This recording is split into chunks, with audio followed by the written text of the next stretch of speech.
চট্টগ্রামে rail bridge ভেঙে দুর্ঘটনার পর দুটি ওয়াগনের ৫৫,০০০ লিটার তেল ছড়িয়ে পড়েছে ২০ কিলোমিটার বিস্তৃত খাল ও নদীতে।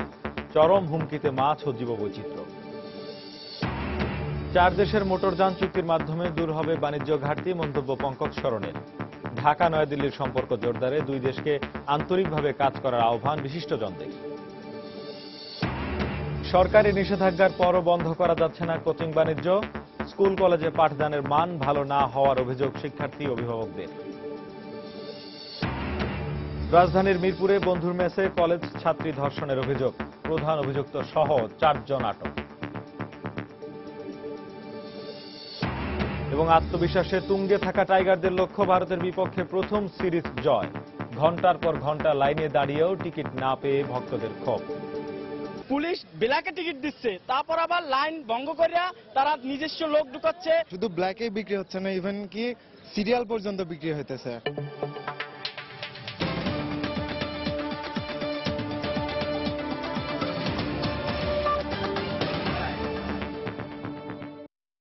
প্রবাসের সময় সঙ্গে আছি আমি শেখ জায়েদ।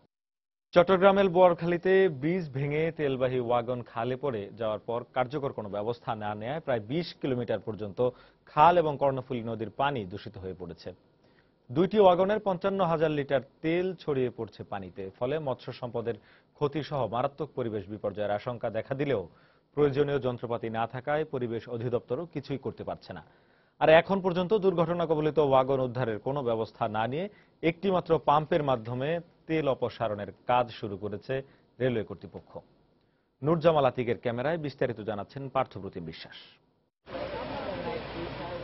শুক্রবার দুপুরের এই দুর্ঘটনার পর দুটি ওয়াগনে থাকা অন্তত ৫৫,০০০ লিটার ফার্নেস অয়েল বিভিন্ন খাল হয়ে মিশছে কর্ণফুলী নদীতে।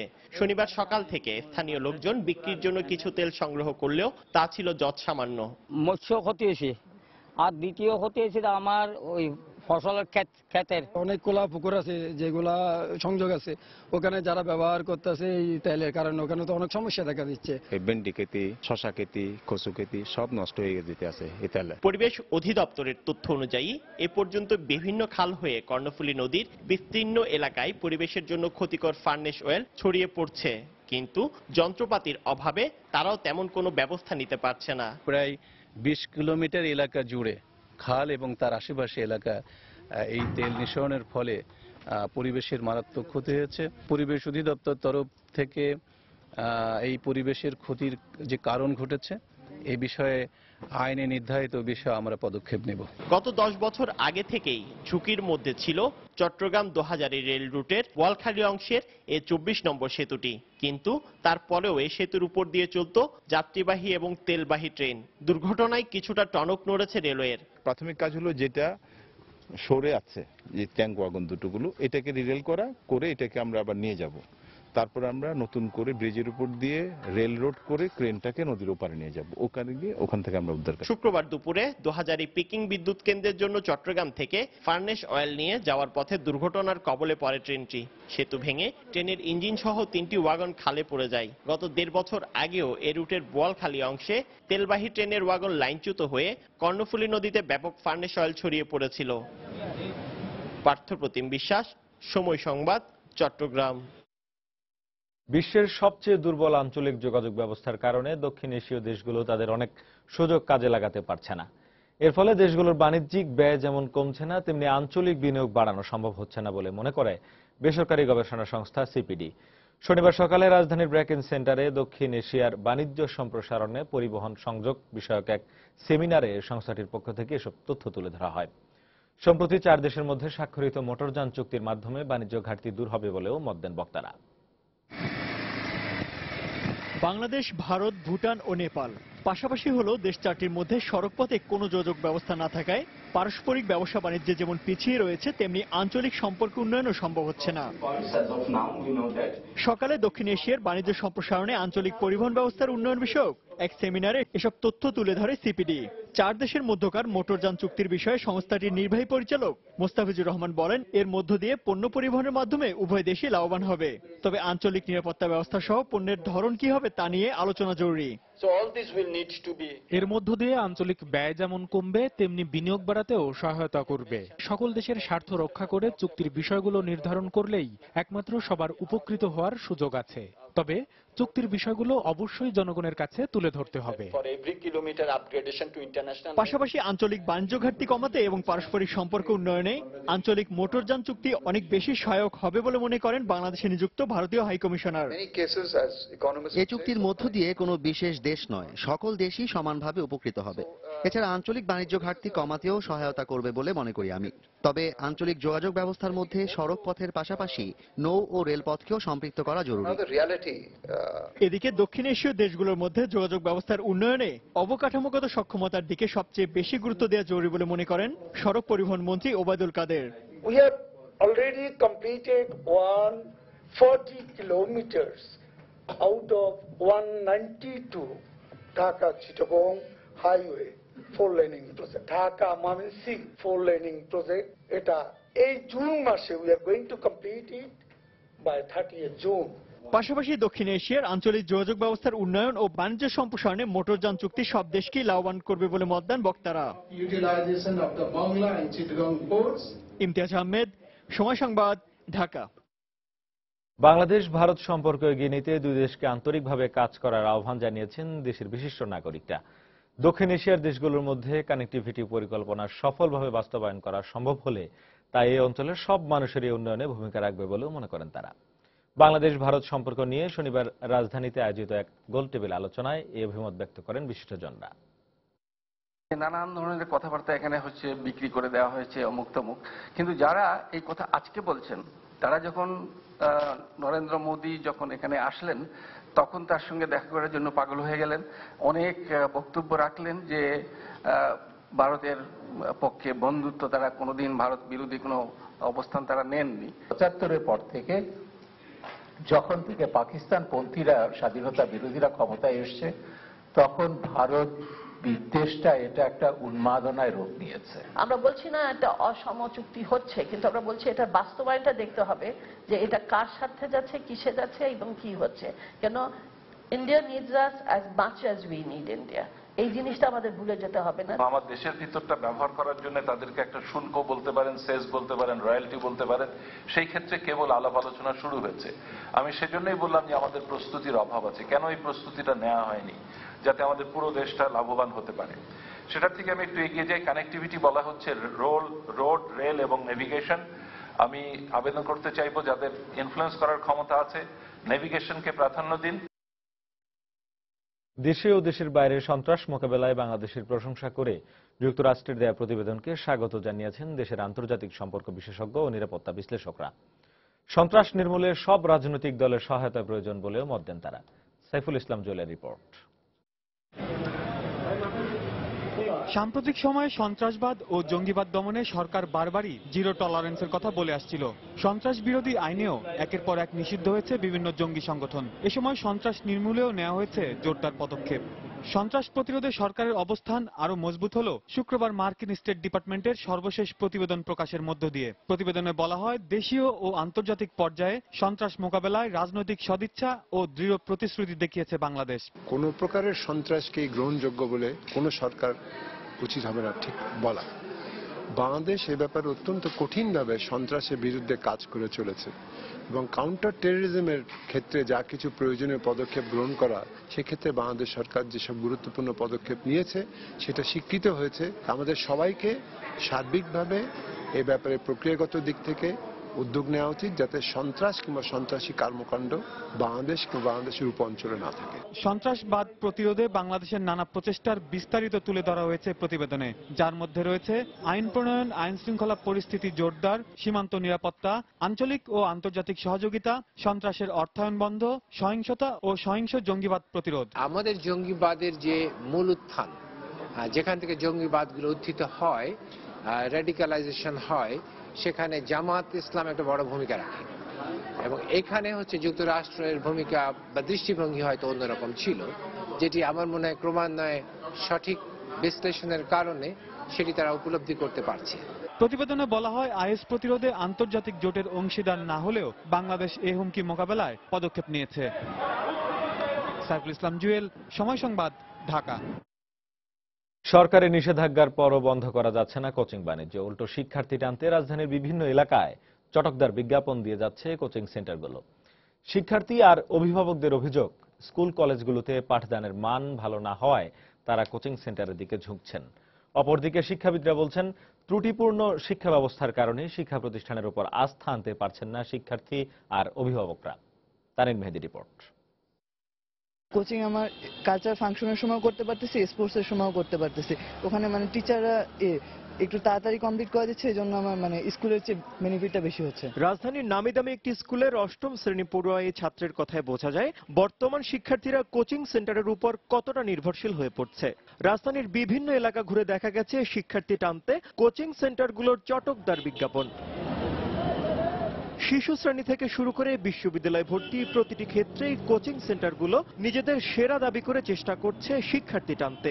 অভিভাবকরা জানালেন, ভালো পড়াশোনার আশায় এসব কোচিং সেন্টারে নিজেদের সন্তানকে পাঠালেও কোচিং সেন্টার নিয়ে যথেষ্ট উদ্বিগ্ন তারা।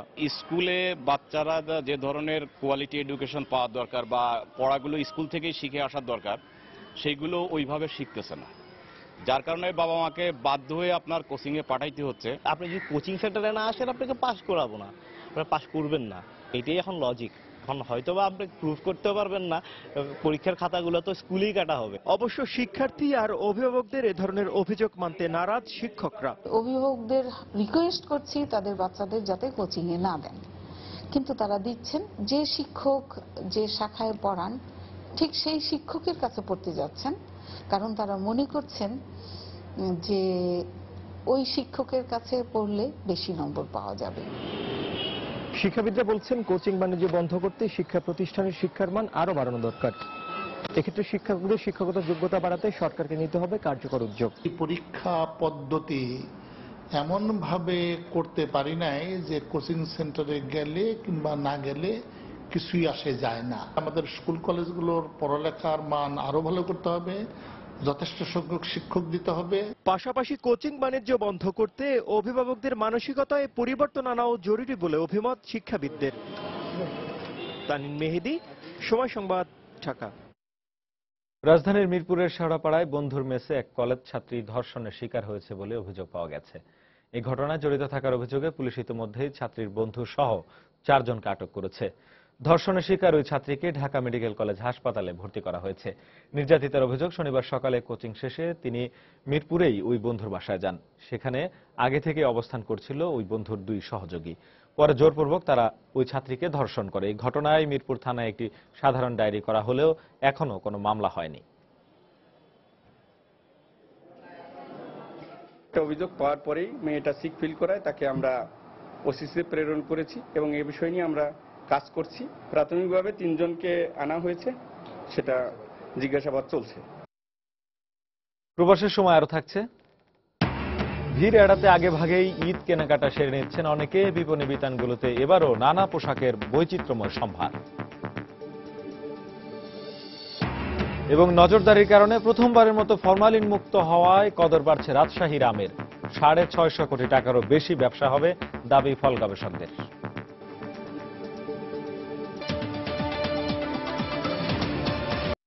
রমজানের দ্বিতীয় দিনে যুদ্ধাহত মুক্তিযোদ্ধা, আলেম ওলামা ও এতিমদের সাথে ইফতার করলেন প্রধানমন্ত্রী শেখ হাসিনা। শনিবার গণভবনে ইফতারের আগে অতিথিদের সঙ্গে কুশল বিনিময় করেন প্রধানমন্ত্রী।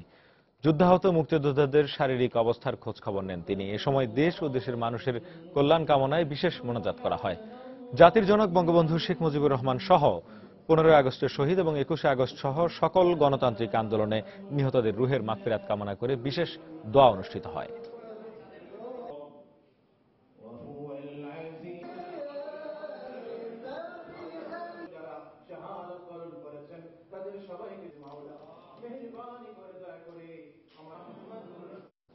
এবারে প্রবাসের খবর। সৌদি আরবের রিয়াদে প্রবাসী বাংলাদেশিদের জন্য মেশিন রিডেবল পাসপোর্ট কার্যক্রম পরিদর্শন করেছেন ডাক, টেলিযোগাযোগ ও তথ্য প্রযুক্তি বিষয়ক প্রতিমন্ত্রী জুনায়েদ আহমেদ পলক। শনিবার স্থানীয় সময়ে বেলা 11টার দিকে রিয়াদের শিফায় অবস্থিত কনসুলার ভবনে এমআরপি কার্যক্রমের অগ্রগতির খোঁজ নেন তিনি। এ সময় সেখানে উপস্থিত ছিলেন সৌদি আরবে নিযুক্ত বাংলাদেশের রাষ্ট্রদূত গোলাম মসিন সহ দূতাবাসের ঊর্ধ্বতন কর্মকর্তারা।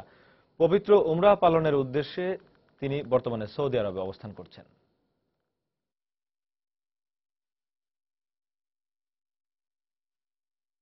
মিয়ানমার থেকে দ্বিতীয় দফায় ফেরত আনা ৩৭ বাংলাদেশের মধ্যে নাবালক 4 জনকে রেড ক্রিসেন্টের মাধ্যমে স্বজনদের কাছে হস্তান্তরের নির্দেশ দিয়েছেন আদালত। অন্য 33 জনকে নিজ জিম্মায় ছেড়ে দেওয়া হয়েছে। শনিবার দুপুরে চিফ জুডিশিয়াল ম্যাজিস্ট্রেট আদালত নাবালক 4 জনকে রেড ক্রিসেন্টের ব্যবস্থাপনায় পরিবারের কাছে পৌঁছে দেওয়ার এই নির্দেশ দেন। এছাড়া নিজ জিম্মায় ছেড়ে দেয়া ব্যক্তিদের বাড়ি পৌঁছাতে সহযোগিতা করবে বলে জানিয়েছে আন্তর্জাতিক অভিবাসন সংস্থা আইএমও। পুলিশ জানায় তারা উদ্ধার করা 37 বাংলাদেশির কাছে দালালদের নাম ঠিকানা জানতে চেয়েছে।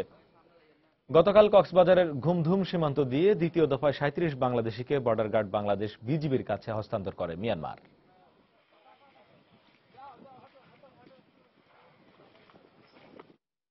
দীর্ঘ 2 যুগ ধরে ঝুলে থাকা রোহিঙ্গা শরণার্থীদের প্রত্যাবাসন সমস্যার সমাধান হয়নি আজও। রোহিঙ্গারা বলছেন সম্মানজনকভাবে পাঠানো হলে তারা দেশে ফিরে যাবেন, আর সংশ্লিষ্টরা বলছেন রোহিঙ্গাদের ফিরিয়ে নেওয়ার ব্যাপারে কূটনৈতিক তৎপরতার পাশাপাশি আন্তর্জাতিক সম্প্রদায়ের মাধ্যমে মিয়ানমারের উপর চাপ সৃষ্টি করা দরকার। সুজাউদ্দিন রুবেলের তথ্য, মোহাম্মদ ফরাজের ছবি নিয়ে ডেস্ক রিপোর্ট। সীমান্তের কাঁটাতারের বেড়াতেই আটকে আছে রোহিঙ্গা শরণার্থীদের জীবন। দীর্ঘ 24 বছর ধরে নানা কারণে বাংলাদেশে বসবাসরত রোহিঙ্গা শরণার্থীদের মিয়ানমারে ফেরার বিষয়টি ঝুলে আছে। সবশেষ 2014 সালের 31 আগস্ট পররাষ্ট্র মন্ত্রণালয়ে মিয়ানমার বাংলাদেশ সচিব পর্যায়ের বৈঠকের পর সিদ্ধান্ত হয় 2 মাসের মধ্যে 2415 জন রোহিঙ্গাকে মিয়ানমার সরকার ফিরিয়ে নেবে।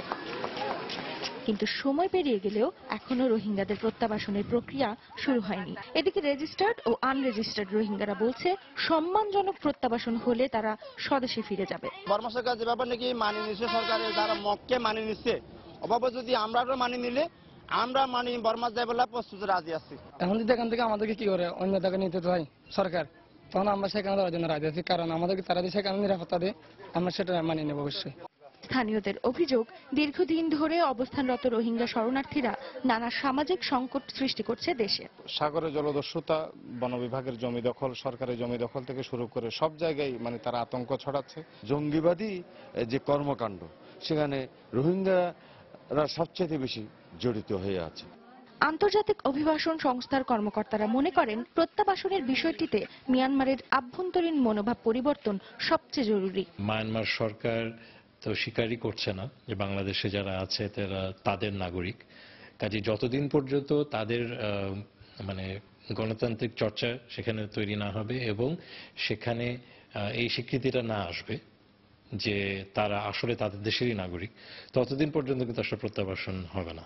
অন্যদিকে রোহিঙ্গা প্রত্যাবাসন সংগ্রাম পরিষদের নেতা মনে করেন রোহিঙ্গা প্রত্যাবাসনের জন্য আন্তর্জাতিক সম্প্রদায়ের সহায়তা প্রয়োজন। শরণার্থী যারা আছে তাদের ছেলে সন্তান এখানে জন্মাচ্ছে, দিন দিন আগত শরণার্থী চেয়ে এখানে মূল শরণার্থীর সংখ্যা বেড়েই যাচ্ছে। আমি মনে করি সরকার আন্তর্জাতিক সম্প্রদায়ের মাধ্যমে মিয়ানমার সরকারকে আরো প্রেসার ক্রিয়েট করা দরকার। UNHCR এর তথ্য অনুযায়ী কক্সবাজারের 2টি শরণার্থী শিবিরে নিবন্ধিত 33,000 সহ 2 লাখেরও বেশি রোহিঙ্গা রয়েছে বাংলাদেশে। সময় সংবাদ, কক্সবাজার। লালমনিরহাটের কাকিনা স্টেশনে 2টি ট্রেনের মুখোমুখি সংঘর্ষের ঘটনায় স্টেশন মাস্টার সহ 2 জনকে বরখাস্ত করা হয়েছে। সংঘর্ষের পর প্রতিবাদে স্টেশনে ভাঙচুর চালায় এলাকাবাসী। আহত 30 জনকে হাসপাতালে ভর্তি করা হয়।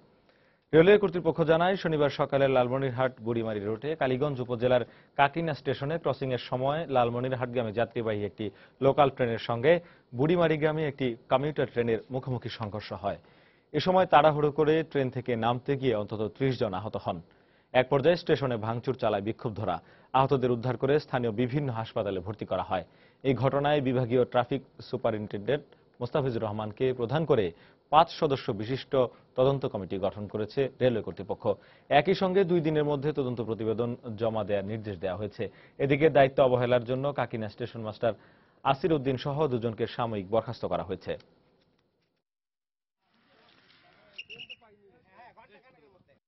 পাটগ্রাম থেকে বুড়িমারি যে ট্রেনটা 8টা ট্রেনটা আসি 2 নম্বরে দাঁড়াইছি।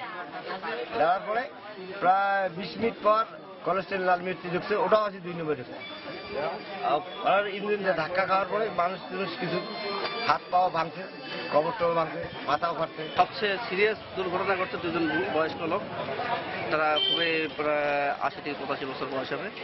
তারা বেশ কিছুক্ষণ এই আমাদের স্টেশনের পাশেই ছিল, পরে আর কি লোকজন ধরাধরি করে তাদেরকে হাসপাতালে করানো হয়। এটা হালকা লেগে মানে আমাদের বিশেষ করে 65 নাম্বার যে বুড়িমারি কমিউটার ট্রেন, ওটার এলএম এটা সতর্কতার সহিত ঢুকে সে ফুল ভ্যাকুয়াম যে ব্রেকিং ডিস্টেন্স ওটাকে করে হালকা লেগেছে। প্রাথমিকভাবে যারা দায়ী তাদের 2 জনকে আমরা সাময়িকভাবে বরখাস্ত করেছি।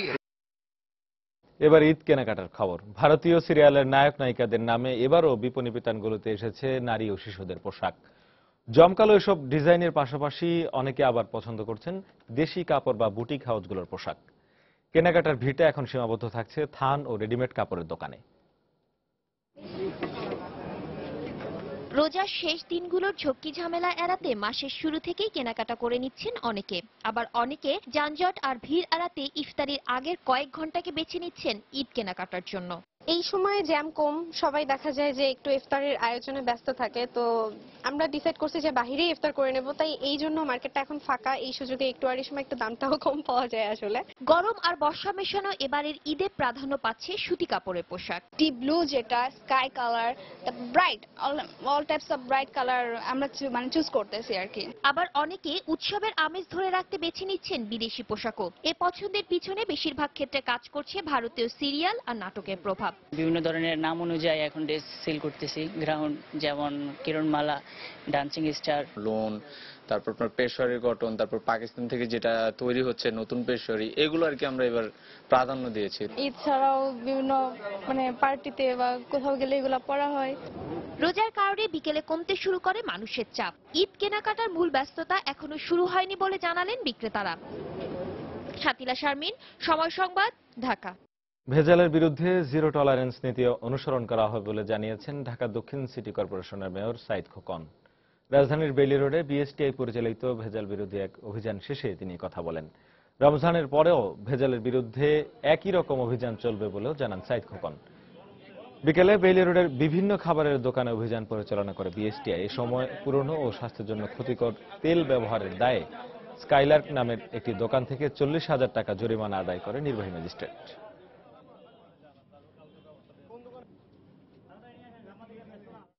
ভেজালের বিরুদ্ধে জিরো টলারেন্স দেখানো হবে।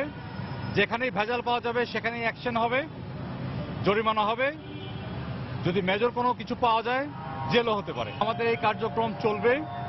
রমজান উপলক্ষে আমরা বিশেষভাবে জোরদার করেছি যাতে ইফতার সামগ্রীতে কোনো ধরনের ভেজাল মেশানো না হয়। শহরে যারা যারা ইফতার বিক্রি করছেন সবাইকে আমরা সতর্ক করে দিয়েছি। মৌসুমের শুরুতে কম থাকলেও রাজশাহীতে আস্তে আস্তে বাড়তে শুরু করেছে গ্রীষ্মকালীন ফল আমের দাম। এই প্রথমবারের মতো জেলা প্রশাসনের নজরদারির কারণে ফরমালিন মুক্ত হওয়ায় এখানকার আমের কদর বেশি। আর সুস্বাদু এই ফলকে ঘিরে এই অঞ্চলে 650 কোটি টাকারও বেশি ব্যবসা হবে বলে আশা করছেন ফল গবেষকরা। হাবিবুর রহমান পাপ্পু ও আব্দুল সালামের তোলা ছবিতে আরো জানাচ্ছেন সাইফুর রহমান রকি। রাজশাহী অঞ্চলের হাট বাজার, ফুটপাত, এমনকি রাস্তার অনেকাংশ আমে সয়লাব। আমের জনপদে এবার প্রশাসনের বাড়তি নজরদারি থাকায় কেউ অপরিপক্ক আমকে কীটনাশক দিয়ে পাকাতে পারেনি, আবার কেউ পারেনি ফরমালিন দিয়ে আমকে দিনের পর দিন সতেজ রাখতে। তাই খিরসাপাত, ল্যাংড়া, গোপালভোগ, রানীভোগ সহ কম বেশি সব আমই একসাথে বাজারে উঠতে শুরু করেছে। এতে মৌসুমের শুরুতে বাজারে আমের দাম কিছুটা কম থাকলেও বর্তমানে মন প্রতি বেড়েছে 4 থেকে 500 টাকা, এমনটাই বলছেন ব্যবসায়ীরা। সব আম একসঙ্গে পেকে যাওয়ার কারণে আমের দাম অনেকটা কম। এখন 1200 থেকে 1400 টাকা আমের বাজার। রূপালী আমটা ফজলির সাথে সাথে বাড়াবে আর কি। এখন আপাতত ন্যাংরা এবং হিমসাগর আমটাই চলছে বেশি। দাম যেমনই হোক, সুস্বাদু মৌসুমী এই ফল কিনতে ভিড় করছেন ক্রেতারা। এবার মনে হচ্ছে ফরমালিনের ব্যবহারটা কম আছে। আম খুবই ভালো, মেডিসিন মারা নাই। খাওয়ার জন্য 2 কেজি করে নিলাম, আবার ফুরিয়ে যায় নিয়ে যায়। এবার আমকে ঘিরে এই অঞ্চলে 650 কোটি টাকারও বেশি ব্যবসা হবে বলে জানান এই ফল গবেষক। সেই সাথে আরো অন্যান্য বিষয় আসলে জড়িত আছে, যেমন আমাদের অনেক শ্রমিক কস্ট আছে, তারপরে এর সাথে আমাদের কি বলে কুরিয়ার সার্ভিসগুলো জড়িত আছে, বা আরো প্যাকেটিং এর বিষয় আছে। সবকিছু মিলে প্রায় 1000 কোটি টাকার মতো ট্রানজাকশন হয় এই আমের মৌসুমে আমকে ঘিরে। অন্যদিকে ফরমালিন মুক্ত আম ভোক্তাদের কাছে পৌঁছে দিতে নিয়মিত বাজার মনিটরিং করার কথা জানায় জেলা প্রশাসক। মোবাইল কোর্ট যেখানে যাচ্ছে সেখানে কিন্তু আম এর সাথে যত রকমের ফলমূল আছে সবগুলি আমরা টেস্ট করতেছি টাইট্রেশন মেথডে, যাতে এদের মধ্যে কোনো ধরনের কেমিক্যাল, খালি ফরমালিন না, অন্য কেমিক্যাল থাকলেও কিন্তু কার্বাইড থাকলেও কিন্তু ধরা পড়বে। বর্তমানে প্রতিমন গোপালভোগ 2400, ক্ষীরসাপাত 1800, ল্যাংড়া 1600 ও রানীভোগ আম বিক্রি হচ্ছে 1400 টাকায়। সপ্তাহখানিক পর গাছপাকা ফজলি আমও বাজারে চলে আসবে। সাইফুর রহমান রকি, সময় সংবাদ, রাজশাহী। বড় ধান কাটার উৎসব চলছে ঠাকুরগাঁওয়ে, তবে বাম্পার ফলনের পরও মুখে হাসি নেই জেলার চাষিদের। বাজার মূল্য কম হওয়ায় উৎপাদন খরচ ওঠানো নিয়েই চিন্তিত তারা। তবে কৃষি বিভাগ বলছে সরকার নির্ধারিত মূল্যে লাভবান হবে কৃষক। জেলা প্রতিনিধি জিয়াউর রহমান বকুলের পাঠানো তথ্য ছবি নিয়ে ডেস্ক রিপোর্ট। দিগন্ত জুড়ে শুধু ফসলের মাঠ, কৃষকের স্বপ্নের ধান ধারণ করেছে সোনালী রং। পাকা ধানের গন্ধ ছড়িয়ে পড়েছে ঠাকুরগাঁওয়ের চারিদিকে, তাই কৃষকরা এখন ব্যস্ত ধান কাটা ও মাড়াইয়ে। কিন্তু ধানের বাজার দর নিয়ে হতাশ তারা। এখন উৎপাদন খরচ ওঠানো নিয়েই শঙ্কা কৃষকদের। ধানের বাজার কম, একটা হাজিরা 400 টাকা, আমরা গরিব লোক কি করে বাঁচবো? দাম পাই না, কৃষক কত লস, কেমন চলিম না, খাবার এখন শখ করে খামো, গরিবের তো মরণ। কত কষ্ট করে ক্ষেতের মধ্যে পরিশ্রম করে মাঠের কাজ করি, কিন্তু সরকার তো আমাদেরকে মূল্যায়ন দেয় না। এই অবস্থায় কৃষকরা বলছেন গতবারের মতো এবারও লোকসান হলে পথে বসতে হবে তাদের। ধানের দাম খুবই কম ভাই, কৃষকরা রাজ্য দাম পাচ্ছে না। বর্তমানে ধানের কোনো দামই নেই, মার্কেটের দাম বেশি। আমরা তো কি করে চলবো, আমাদের চলার কোনো খাই।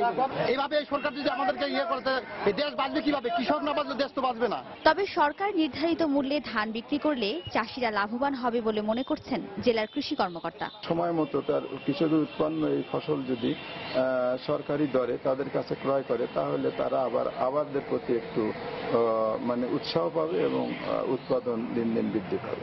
কৃষি বিভাগ জানিয়েছে জেলায় এবছর বোরোর আবাদ হয়েছে 60,460 হেক্টর জমিতে, আর ধানের উৎপাদন লক্ষ্যমাত্রা ধরা হয়েছে 2,45,393 মেট্রিক টন। সময় সংবাদ, ঠাকুরগাঁও। ব্রাহ্মণবাড়িয়ায় গাড়ি চাপায় এক পথচারী সহ 2 জন নিহত হয়েছেন, আহত হয়েছেন আরো 3 জন। রাত 9:30টার দিকে সদর উপজেলার নন্দনপুরে এই দুর্ঘটনা ঘটে। এদিকে এই ঘটনার প্রতিবাদে প্রায় 2 ঘন্টা কুমিল্লা সিলেট মহাসড়ক অবরোধ করে রাখে বিক্ষুব্ধ এলাকাবাসী। প্রত্যক্ষদর্শী ও র্যাব জানায় মাদকদ্রব্য বহন করে নিয়ে যাচ্ছে এমন সংবাদের ভিত্তিতে শনিবার রাত 8টার দিকে র্যাব 14 ভৈরব ক্যাম্পের সদস্যরা কুমিল্লাগামী একটি পিকআপ ভ্যানকে ধাওয়া করে। পথে নন্দনপুর নামক স্থানে র্যাবের গাড়িটি নিয়ন্ত্রণ হারিয়ে পাশের একটি খাদে উল্টে যায়। এ সময় ইব্রাহিম নামে এক পথচারী নিহত হন। আহত 4 জনকে উদ্ধার করে সদর হাসপাতালে ভর্তি করা হলে আরও একজনের মৃত্যু হয়।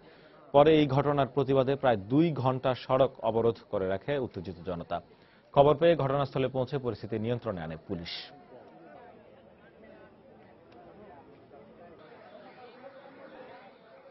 র্যাবের গাড়িটা ডাইনে বাইরা ওই গাড়িটারে ব্রেক দিতে চাইছিল ফাতেরা, ওই গাড়িটা 2 জন লোক মাইরে একজন লাগিয়ে লয়ে গেছে। তারা র্যাবের গাড়ি দেখতে পেয়ে তখন আমাদের র্যাবের গাড়িকে ধাক্কা দিয়ে একপাশে তাদের গাড়ির বামে চাপায় দেয় এবং দ্রুততার সাথে তারা যখন স্থান ত্যাগ করছিল তখন সামনে কিছু লোকজন ছিল, তাদেরকে চাপা দেয়।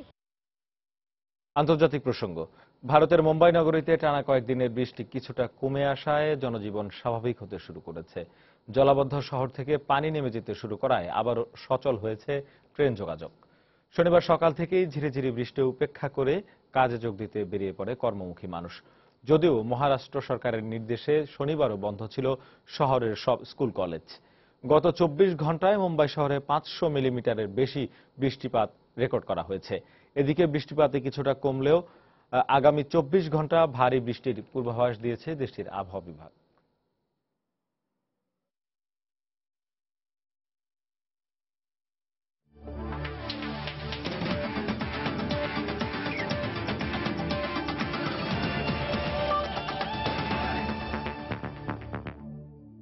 খেলার খবর। বাংলাদেশ ভারত ওয়ানডে সিরিজ প্রসঙ্গ। দারুণ এক ক্রিকেটীয় অধ্যায় রচনার সামনে টাইগাররা। রোববার 3 ম্যাচ সিরিজে দ্বিতীয় ওয়ানডেতে জিতলেই ভারতের বিপক্ষে প্রথমবারের মতো ওয়ানডে সিরিজ জয় হবে বাংলাদেশের। আর সেদিকে দৃষ্টি আত্মবিশ্বাসে তুঙ্গে থাকা স্বাগতিকদের। অন্যদিকে সিরিজ বাঁচাতে মরিয়া ধোনির ভারত। রোববার মিরপুরে 2 দলের ম্যাচটি শুরু হবে বিকেল 3টায়। ভারতের বিপক্ষে প্রথম ওয়ানডেতে রোমাঞ্চিত জয় পাবার পরও বাংলাদেশকে এই মুহূর্তে নির্ভর বলা হলে ঠিক হবে না। মেলবোর্নের স্বপ্ন চুরির প্রতিশোধ নেওয়া হয়েছে। এবার পারফরম্যান্সের ধারাবাহিকতা ধরে রাখার চ্যালেঞ্জ। গেল বছর জুনে ভারতের বিপক্ষে ম্যাচ হারের পর মাশরাফির নেতৃত্বে দেশের মাটিতে টানা 9 ম্যাচ জিতেছে বাংলাদেশ। এবার জয়রথটাকে 10-এ নিতে চান ম্যাচ। তবে প্রথম ম্যাচে দাপুটে জয়ের পরও দলের পারফরম্যান্স মন ভরাতে পারেনি কোচ হাথুরু সিংহের। তাই তো তামিম সাকিবদের শিক্ষক এখনো উন্নতির জায়গাটা দেখছেন বড় করে। ভারতের বিপক্ষে আমরা জিতলেও দলের পারফরম্যান্সে আমি সন্তুষ্ট না। আমাদের উন্নতির আরো সুযোগ আছে। তবে খেলার ধরনেও পরিবর্তন আনবো না আমরা। মাঠে আগ্রাসী এক বাংলাদেশকেই দেখবে প্রতিপক্ষ। ভারত অনেক শক্তিশালী একটি দল। এই ম্যাচে ফেভারিট না হলেও নিজেদের সর্বোচ্চটা দিয়ে খেলতে পারলে আমাদের আত্মবিশ্বাস আছে যে আমরাই জিতব। অন্যদিকে শুধু প্রথম ম্যাচের হার নয়, অধিনায়ক ধোনিকে নিয়েও বেসামাল টিম ইন্ডিয়া। মাঠে তার অপেশাদার আচরণ ক্রিকেট মহলে হয়েছে সমালোচিত। তবে সেসব বিতর্ক নিয়ে ভাবছে না দলটি। প্রথম ম্যাচ হারলেও তাদের বিশ্বাস ঘুরে দাঁড়াতে সক্ষম টিম ইন্ডিয়া। তবে সিরিজ বাঁচাতে যে এই ম্যাচে জয়ের বিকল্প নেই, তাই তো দলের থিঙ্ক ট্যাঙ্ক হিসেবে যোগ দিয়েছেন নির্বাচক রজার বিনি। আমাদের বিশ্বাস আছে আমরা এই ম্যাচে ঘুরে দাঁড়াতে পারবো। আগের ম্যাচে আমাদের নিজেদের সেরা খেলাটা আমরা খেলতে পারিনি। তবে আমাদের এই দলটি বিশ্বকাপের সেমিফাইনাল খেলেছে। পরিকল্পনা মতো ও আগ্রাসী ভাবে খেললে নিশ্চয়ই জয় পাবো। স্বাগতিকরা অপরিবর্তিত দল নিয়ে মাঠে নামলেও ভারত দলে আসতে পারে একটি পরিবর্তন। প্রতিশোধে 16 আনা পূর্ণ করার পাশাপাশি ভারতের বিপক্ষে প্রথমবারের মতো সিরিজ জয়ের হাতছানি টাইগারদের সামনে। আর তা করতে পারলেই ওয়ানডে ক্রিকেটের নতুন পরাশক্তি হিসেবে মর্যাদার চ্যাম্পিয়ন্স ট্রফিতে খেলাটাও নিশ্চিত হবে বাংলাদেশের। হোম অফ ক্রিকেট মিরপুর থেকে সাজিদ মুস্তাহিদ, সময় সংবাদ, ঢাকা। এদিকে ভারতের বিপক্ষে সিরিজের প্রথম ওয়ানডেতে টাইগারদের দুর্দান্ত পারফরম্যান্সের পর দ্বিতীয় ওয়ানডের টিকিটের চাহিদা আকাশ ছোঁয়া। কিন্তু শেরেবাংলা জাতীয় ক্রিকেট স্টেডিয়ামের ধারণ ক্ষমতা মাত্র প্রায় 25,000 টিকিট হওয়ায় টিকিট পরিণত হয়েছে সোনার হরিণে। তাই কাঙ্ক্ষিত টিকিটের আশায় কাল রাত থেকেই দীর্ঘ লাইনে দাঁড়ান টাইগার সমর্থকরা। শনিবার ভোরের আলো ফোটার আগেই মিরপুর ইউনাইটেড কমার্শিয়াল ব্যাংকের সামনে দেখা যায় টিকিট প্রত্যাশীদের দীর্ঘ লাইন। নারীদের দীর্ঘ লাইন ছিল চোখে পড়ার মতো। কালোবাজারের অভিযোগ পাওয়া না গেলেও বিশৃঙ্খলার অভিযোগ এনেছেন টিকিট প্রত্যাশীরা। আর দীর্ঘ লাইনের শেষে যারা টিকিট হাতে পেয়েছেন তাদের চোখে মুখে ছিল ইতিহাসের অংশ হতে পারার আনন্দ।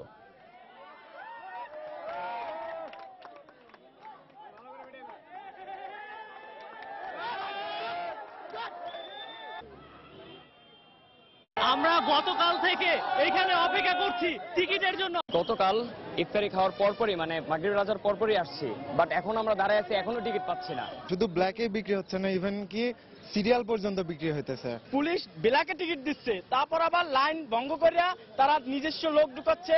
পুলিশরা টিকিট নিয়ে আসছে, এখানে এসে এখানে মানুষ খুঁজতেছে কাকে টিকিট বিক্রি করা যায়। পুলিশের কাছে কতগুলো কয়েকগুলো টিকিট ছিল, এখানে গুনতেছে ওরা। মানে গোনার পরে যখন আপনারা যাচ্ছিলেন এদিকে, তারপর আপনার ক্যামেরা ধরার পর ওখান থেকে সরে গেছে আর কি। টিকিটের দাম 150 টাকা, ওরা 4টার দাম চাইতেছে 3500 টাকা। প্রবাসের সময় পর্যায়ে শীর্ষ সংবাদ জানিয়ে দিচ্ছে আরেকবার।